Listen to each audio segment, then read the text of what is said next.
Voy a compartir pantalla de nuevo. Por favor, me confirman si la pueden visualizar.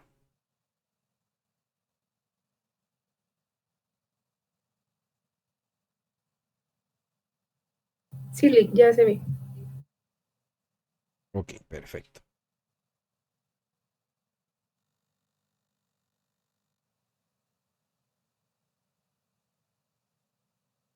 Bien, estábamos en que la auditoría puede provenir de dos fuentes, ¿verdad? Fuentes internas y fuentes externas.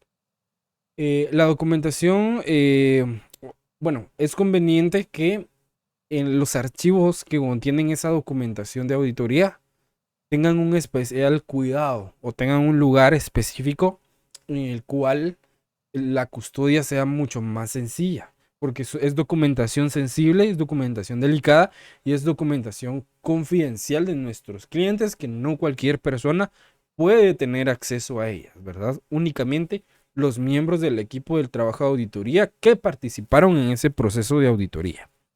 Entonces,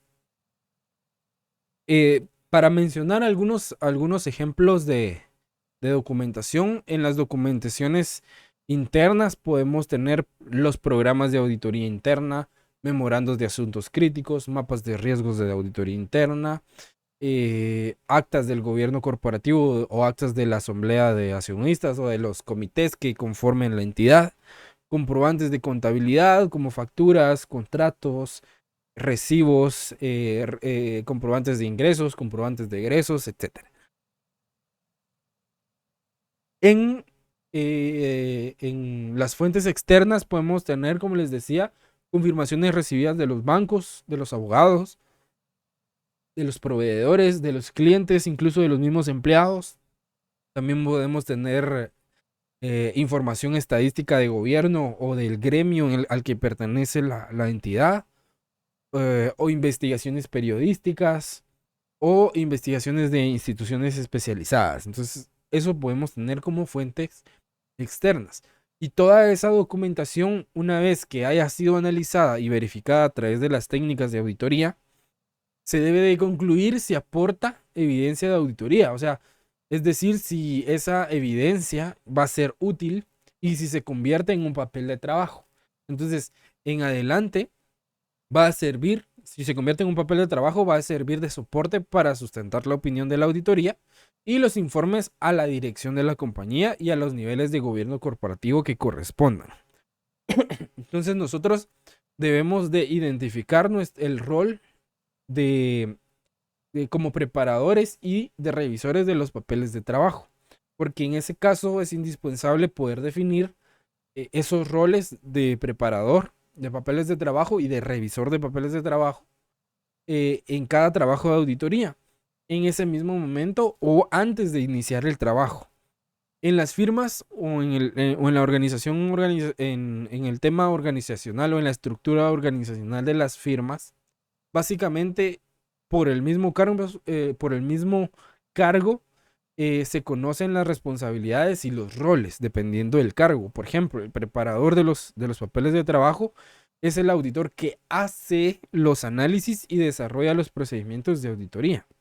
Mientras que el revisor es a un nivel jerárquico que debe contar con mayor experiencia, con mayor formación técnica y su responsabilidad es garantizar que todos los procedimientos de auditoría que hayan estado planeados se hayan desarrollado adecuadamente y que cada papel de trabajo contenga los elementos básicos, fundamentales y esenciales y asimismo que la evidencia que se obtenga sea suficiente y adecuada.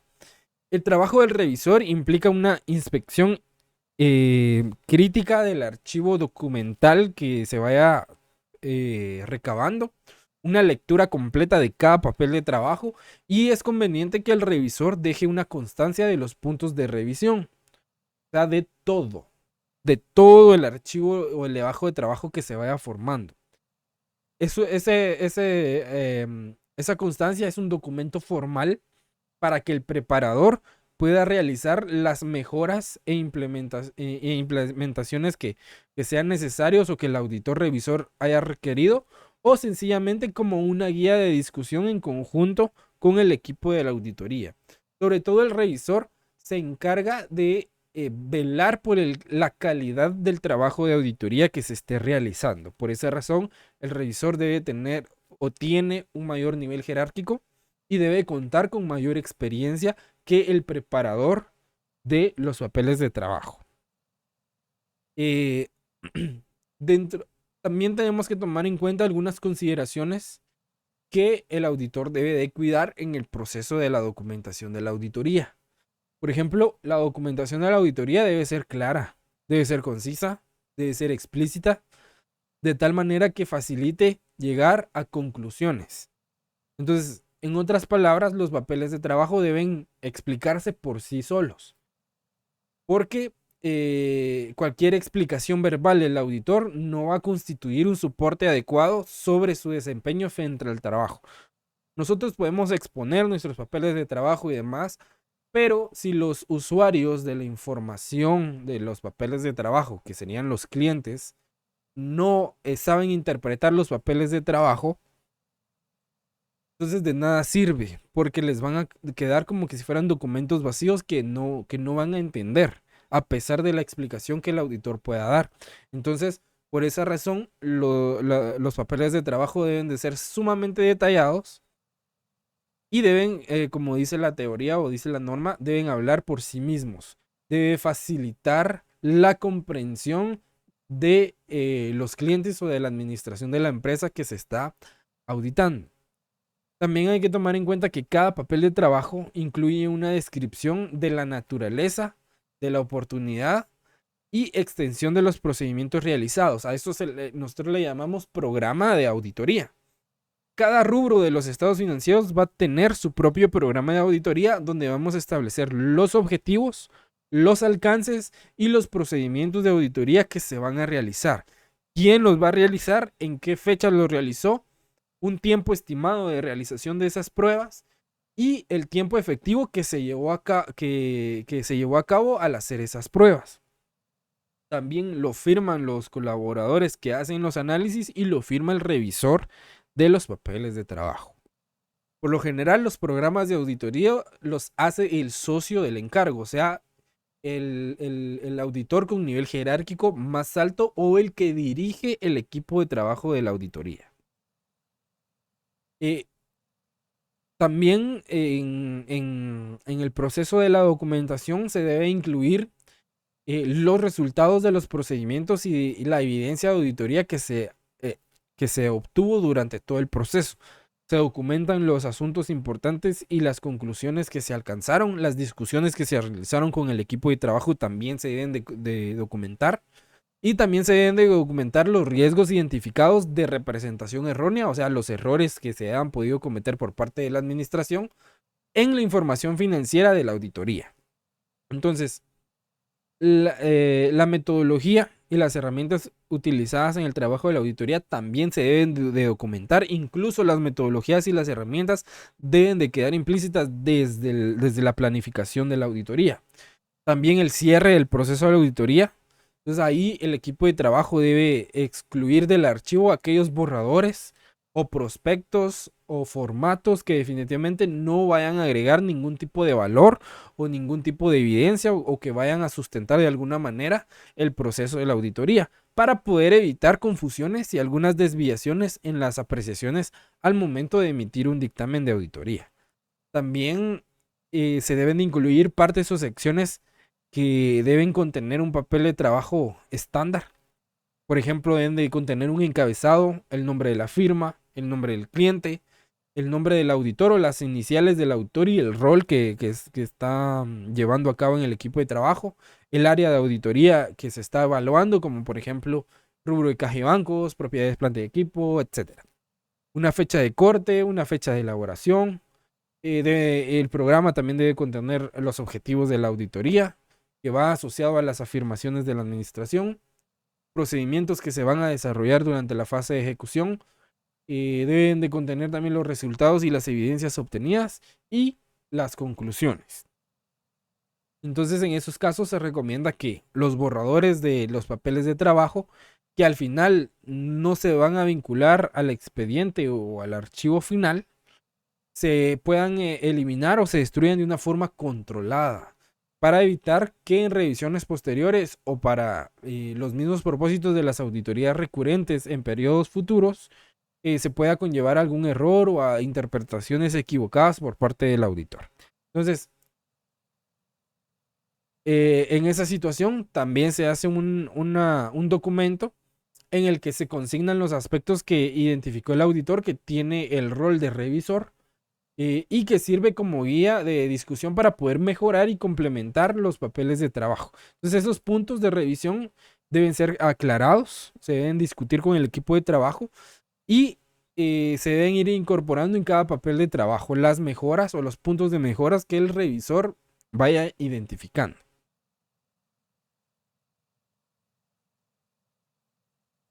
¿Alguna duda hasta el momento? ¿Vamos comprendiendo el tema?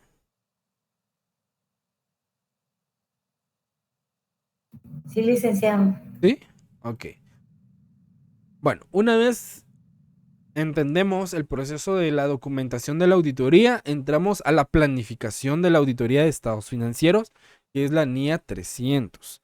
La NIA 300, primero debemos nosotros de definir qué es la planificación de la auditoría, ¿verdad ustedes? Porque nos adentramos a la norma, pero no sabemos qué es planificar.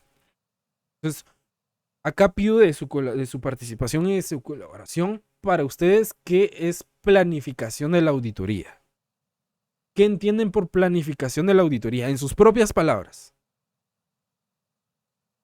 Tal vez uno dice que, como dice la palabra, ¿verdad? Planificar, o sea, hacer como, por ejemplo, decir, bueno, hacer como un listado tal vez de lo que uno va a hacer y pues tomar en cuenta todas las normas, ¿verdad? A seguir, no sé. Ok. María Fernanda es su nombre, ¿verdad? Sí, sí, sí. ¿Alguien más? Tal vez como complemento lo que decía la compañera, ¿verdad? Sería también como organizarnos, ¿verdad? ¿Quién va a hacer el proceso?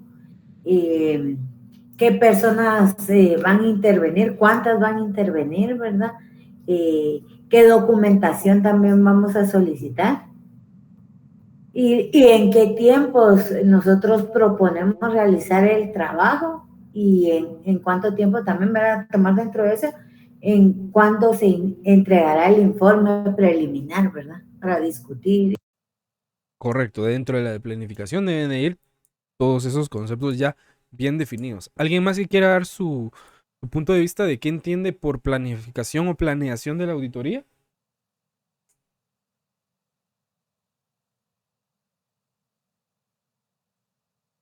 ¿No?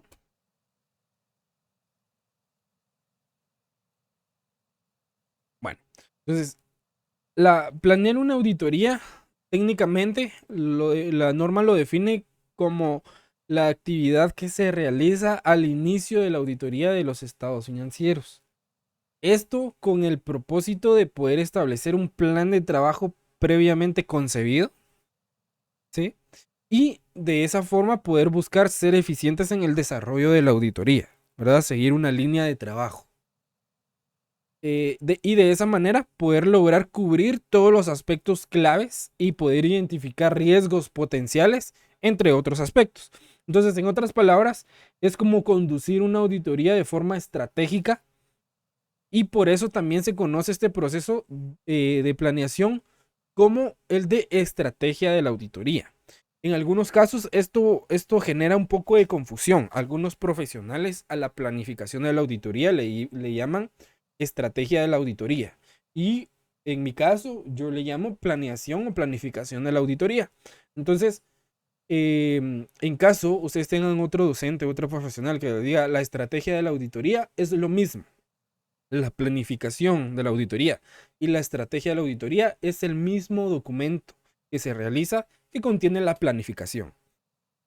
Porque dentro de la planificación va una parte de planificación estratégica o de estrategias de actividades a realizar en la auditoría. Entonces, por esa razón, algunos lo manejan como documentos separados, pero realmente lo correcto es que sea un solo documento. La planificación tiene sus ventajas o sus beneficios.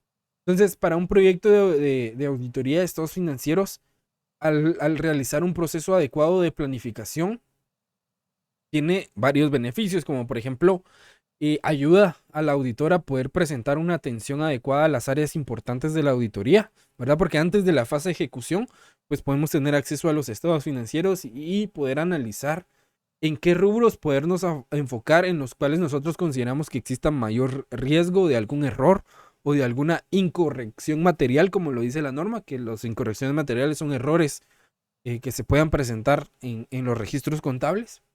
También ayuda al auditor a poder organizar y poder dirigir adecuadamente el encargo de auditoría de manera que se realice de forma eficaz y de forma eficiente y gestionando de manera adecuada los recursos que tiene a su disposición. También puede facilitar la selección de los miembros del equipo del encargo con niveles de capacidad y de competencia profesional adecuados para poder responder a los riesgos que se tienen previstos en la planificación, así como la asignación apropiada del trabajo a dichos miembros. ¿Quién y qué va a realizar cada uno del equipo de trabajo, ¿verdad? De conformidad con las capacidades y la experiencia que tenga cada uno. También nos facilita la coordinación del trabajo realizado por los auditores y de los componentes y expertos. En algunos casos se necesitan expertos en materias específicas para poder llegar a una conclusión más adecuada. Entonces, la planificación debe ser conducida por el socio del encargo de la auditoría y deben de participar todos los miembros del equipo asignado dentro de la planificación. Esto a razón de la necesidad de incorporar a todos los miembros del equipo y cada uno de los aspectos y detalles que se deben cubrir en el proceso de la auditoría.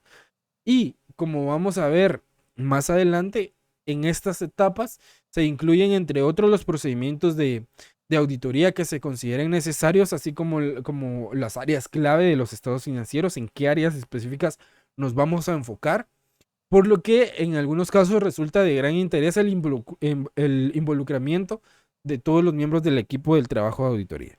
Entonces, en esa etapa se finaliza con una reunión de equipo en donde se va a socializar y donde se explican los aspectos considerados dentro de la planificación a todos los miembros del equipo, para poder resolver las dudas e inquietudes que les puedan ir surgiendo. Entonces, por esa razón es muy importante. Entonces, el alcance de esta norma nos dice que trata de la responsabilidad que tiene el auditor de planificar la auditoría de estados financieros. Ya les expliqué por qué, porque la planificación tiene varios beneficios. Nos dice que la función y el momento de realización es una parte fundamental de la planificación. Nos dice que se establece una estrategia global de auditoría, ya que las actividades de planificación varían según la dimensión, o sea, el tamaño de la empresa y la complejidad de la entidad. Este término que les estoy colocando acá, también la planificación se conoce como estrategia global de auditoría. Entonces, cuando ustedes escuchen los términos de estrategia de auditoría o estrategia global de la auditoría, es lo mismo que la planificación de la auditoría. Es exactamente el mismo documento que se debe de realizar. Luego nos dice, se considera el momento adecuado para realizar determinadas actividades y procedimientos de auditoría, las cuales deben finalizarse antes de la aplicación de los procedimientos de auditoría posteriores. Entonces, acá tenemos el ciclo de la planificación.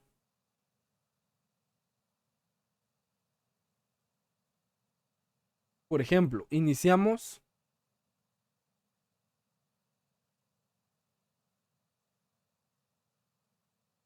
dice, ¿qué tareas hay que repartir? O sea, cómo el equipo de trabajo se va a ir distribuyendo las actividades que debe realizar o los análisis que debe realizar cada uno en los papeles de trabajo. Eso es previo a la ejecución.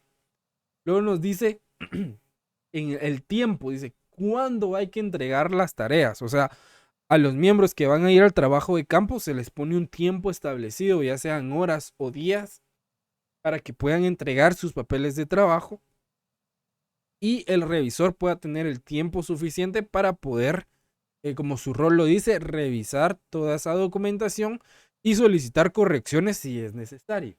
Luego nos habla de estrategia, nos dice cómo vamos a conseguir los objetivos, qué herramientas vamos a utilizar para poder cumplir con los objetivos que nos estamos planteando en la planificación.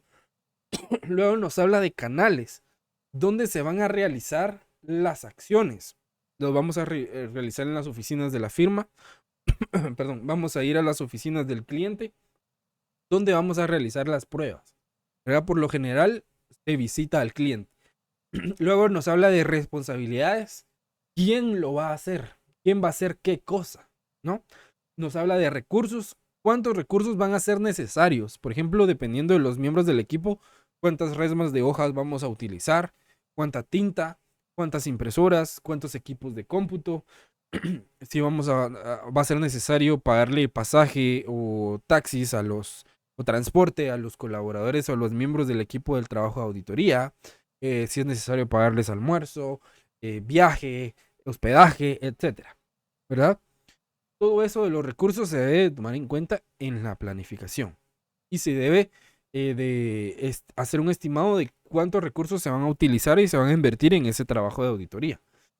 Luego en el plan de trabajo también nos habla de objetivos. ¿Qué se espera conseguir? ¿Sí? ¿Qué queremos o cuál es el alcance que vamos a tener en la auditoría? ¿Cuál es el objetivo que tiene la auditoría? Y nos habla también de indicadores. ¿Cómo sabemos si hemos cumplido los objetivos? ¿Sí? Esos indicadores por lo general los determina el miembro o el socio del encargo de auditoría o el coordinador del equipo de auditoría a través de índices de desempeño que son los famosos KPIs. ¿Sí? Entonces, a través de esos índices, el socio del encargo de la auditoría o el coordinador del equipo del trabajo puede saber si se han cumplido los objetivos en tiempo y forma, sobre todo cuidando el control de calidad de la auditoría. Luego nos dice que una planificación adecuada favorece la auditoría de estados financieros en varios aspectos. Entre los siguientes, nos habla de va a prestar una atención adecuada a las áreas importantes de la auditoría, identifica y resuelve problemas potenciales oportunamente, organiza y dirige adecuadamente el encargo de la auditoría de manera eficaz y eficiente, facilita la selección y asignación de miembros del equipo del encargo con niveles de capacidad y competencia adecuados, lo que les mencionaba anteriormente, facilita la dirección y supervisión de los miembros del equipo del encargo y la revisión de su trabajo, y facilita la coordinación del trabajo realizado por los auditores de componentes y expertos, ¿verdad? Lo que ya les había dado la explicación anteriormente. Entonces, ¿cuál es el objetivo de la norma 300? El objetivo de esta norma es que el auditor pueda planificar la auditoría con el fin de que sea realizada de manera eficaz, sobre todo que sea una auditoría de calidad, ¿verdad? Que cuidemos la calidad del servicio que estamos prestando.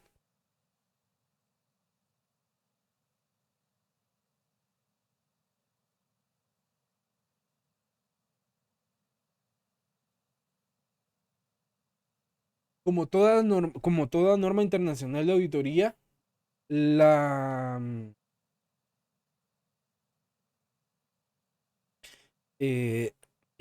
esta norma tiene sus requerimientos, dentro de los cuales el primer requerimiento es la participación de miembros clave del equipo del encargo. Nos dice que la participación del socio del encargo, que es el que dirige el equipo de trabajo de la auditoría, y de otros miembros clave del equipo del encargo en la planificación de la auditoría, permite utilizar su experiencia y conocimientos y por tanto mejora la eficiencia y eficacia del proceso de planificación. Esto es sumamente importante, porque se supone que el socio del encargo de auditoría, digamos que por lo general son los socios directores de las firmas, ¿verdad? Los que manejan toda la firma. Por ende, al poder optar en ese nivel de jerarquía, se deduce que ese profesional tiene mucha más experiencia y muchas más competencias y diligencias profesionales para poder aportar mejores cosas a la planificación, ¿verdad?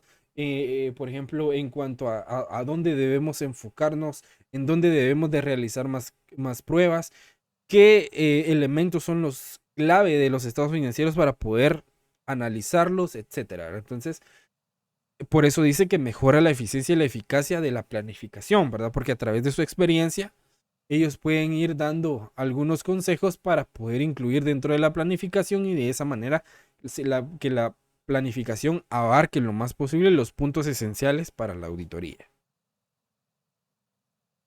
Luego tenemos actividades preliminares del encargo.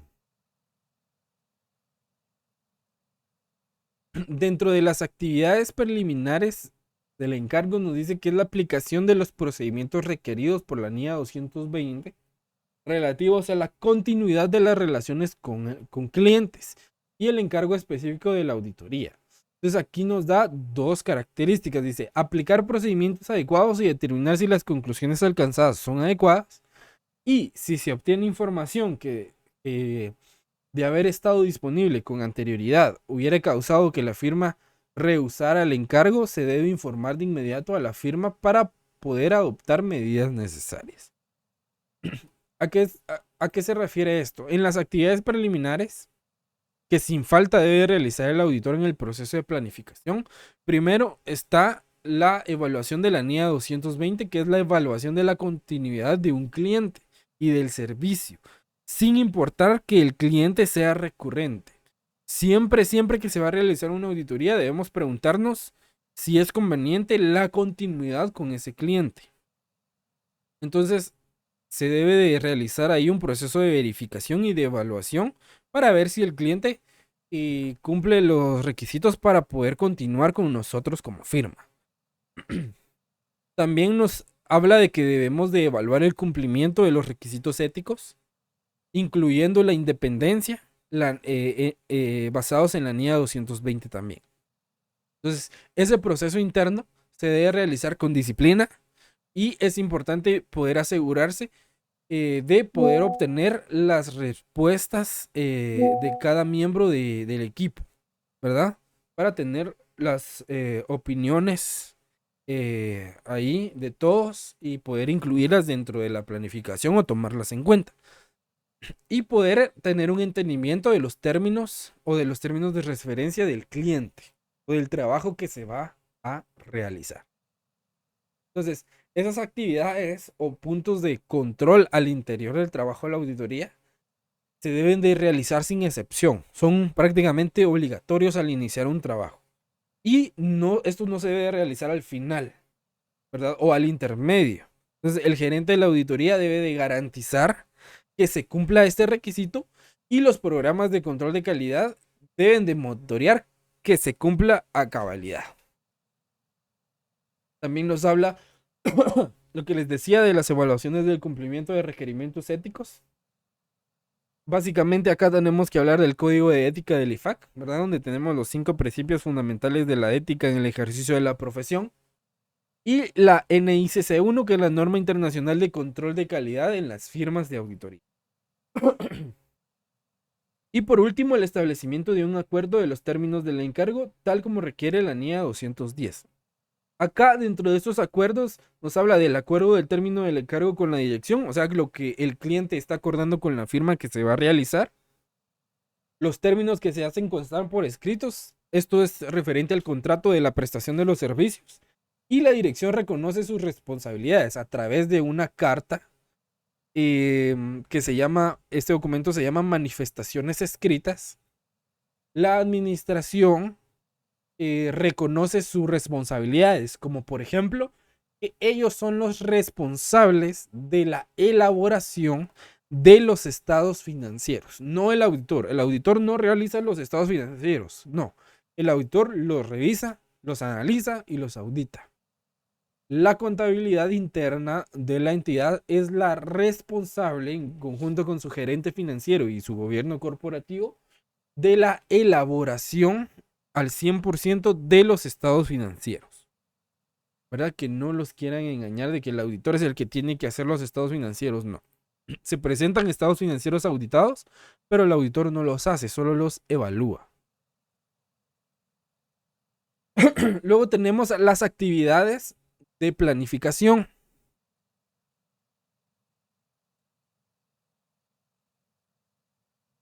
Dentro de las actividades de planificación nos dice que para establecer la estrategia global de auditoría, el auditor primero va a definir su alcance, hasta dónde va a llegar la auditoría.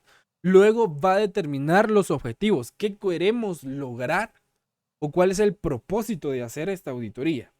Luego dice que va a asignar las tareas al equipo del encargo, de conformidad con sus experiencias y su competencia y diligencia profesional. A cada miembro del equipo de auditoría se les va a asignar un área, un elemento o un rubro de los estados financieros para que realice las evaluaciones correspondientes. Luego nos dice que va a considerar los resultados de las actividades preliminares y conocimientos de otros encargos.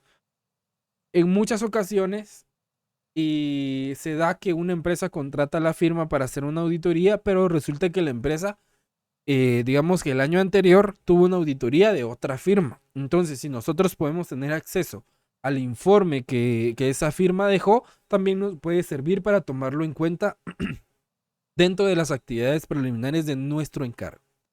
Y por último, determinar los recursos necesarios para realizar el encargo de auditoría. Los insumos que vamos a utilizar, insumos materiales, insumos tecnológicos, recursos económicos, recurso humano, etc. Luego nos habla de la documentación. En la documentación nos dice que el auditor debe de incluir en la documentación de auditoría la estrategia global de auditoría, el plan de auditoría y cualquier cambio realizado durante el encargo de auditoría. Les recuerdo, estos dos documentos son el mismo. Todo va dentro de la planificación de la auditoría. El quinto requerimiento son las consideraciones adicionales. Acá nos dice que el auditor va a realizar las siguientes actividades antes de empezar una auditoría inicial. O sea, se refiere a auditoría inicial cuando es la primera vez que se va a auditar a un cliente. O sea, que el cliente no ha tenido continuidad con la misma firma. Nos habla de aplicación de procedimientos de auditoría y nos habla de comunicación con el auditor predecesor. ¿Qué quiere decir esto? Que el auditor predecesor, lo que les mencionaba, por ejemplo, nosotros nos contrataron para hacer la auditoría del primer semestre del año 2023. Y el año 2022 la auditoría la realizó otro auditor u otra firma. A eso se le llama auditor predecesor. ¿Por qué? Porque ese auditor tuvo que haber dejado un informe circunstanciado con la opinión y con la evaluación que realizó. Entonces nosotros podríamos solicitar el acceso a ese informe para poder ver qué recomendaciones realizó ese auditor y ver si se les puede dar un seguimiento o si entra dentro de los objetivos que la nueva firma o que el nuevo auditor tiene en su planificación. ¿Estamos claros ahí?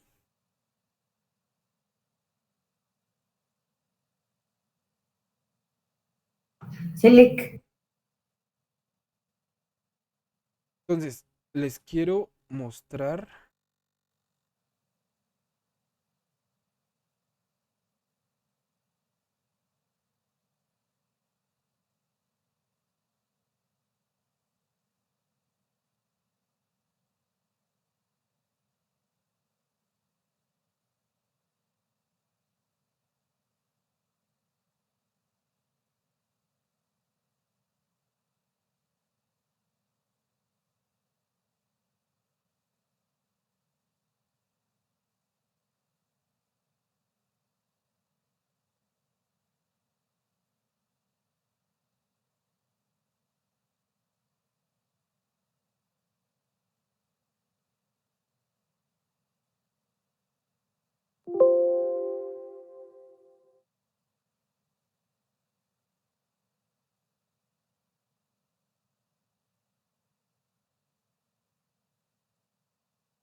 quiero mostrar un ejemplo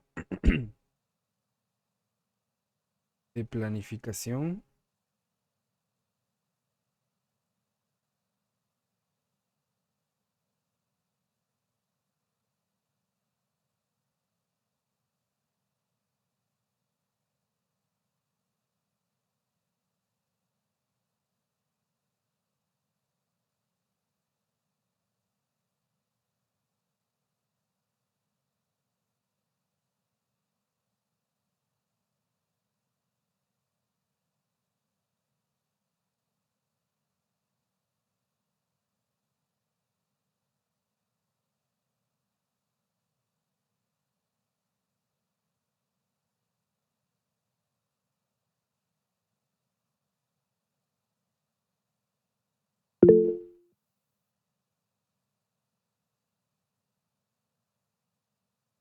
Muchísimas gracias por recordarme. Entonces, vamos a dejar acá. En la próxima clase les voy a mostrar esos ejemplos.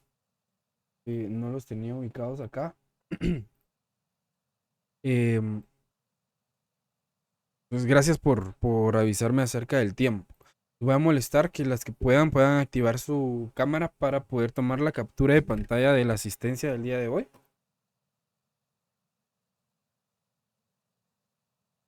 Por favor. Y les voy a compartir el enlace en el que se pueden agregar.